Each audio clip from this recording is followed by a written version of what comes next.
Hey guys, it's Becky and Catcher over there eating his carrot. So if you've been watching my Facebook the last couple days, you've been seeing all these posts about weeds. You're probably wondering, why am I so interested in weeds? The main reason is because I used to be a licensed pesticide applicator. I worked for a nature conservancy and I got licensed for it. And this is before I knew anything about pesticides.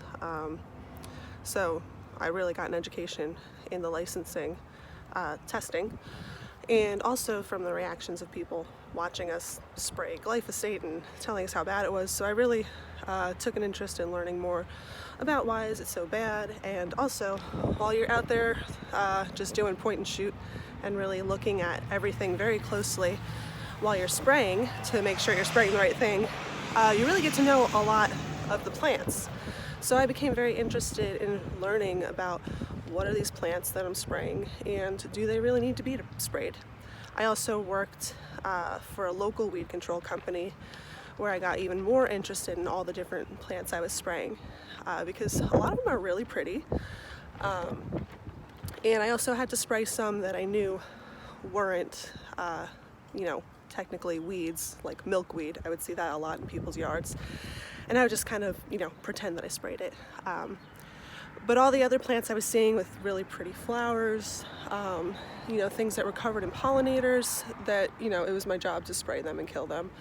I really wanted to know, what are these plants that I'm, coming around and eradicating.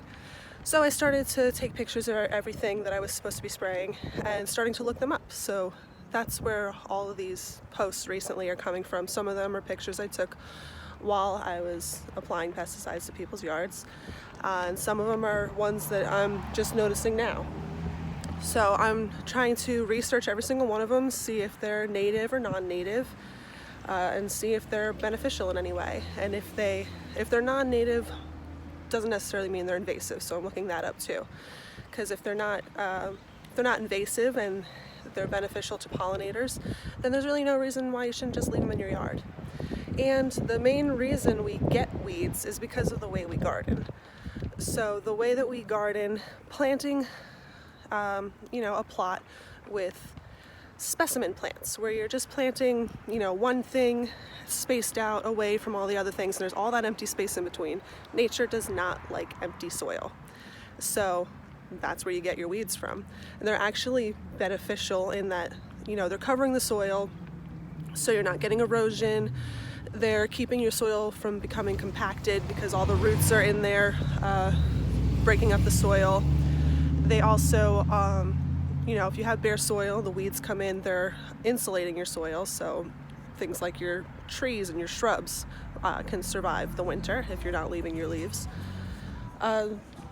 And also, we do way too much in our yards where we're disturbing the soil. Disturbed soil is where weeds come in. There's a lot of weed seeds in the seed bank in your soil, so when you're churning up your soil to plant a new plot, or you think you need to churn it up to add amendments to it, you're really bringing all those weed seeds up to the surface, and then those are the ones that are going to grow. So we really have to look at the way that we garden if we want to get rid of weeds. So disturb your soil less and plant very densely. If you plant things that you want as a ground cover, then you're not going to have any room for weeds. I'll talk more about weeds when I think of some more stuff for you guys, but in the meantime I'll still be posting every day a new weed and researching whether or not it's something we need. And just start looking more at what's growing in your yard. There's a lot of things that are beneficial, that are edible for you, for wildlife. A lot of weeds can tell you what kind of soil you have. Certain weeds will grow in acidic soil or compacted soil, so you can read your weeds and it'll let you know the conditions of your yard. So stay tuned for more information. All right.